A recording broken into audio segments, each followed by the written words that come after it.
घर हो, आई बोला भर के संग देव घर हो।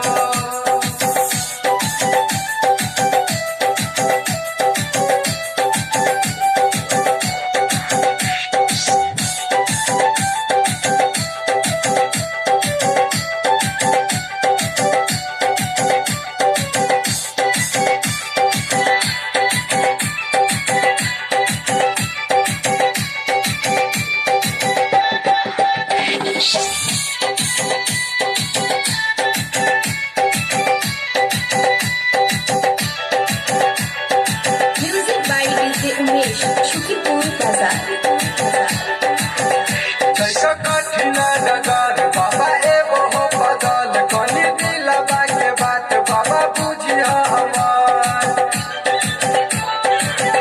ओ बाबा छै कठिन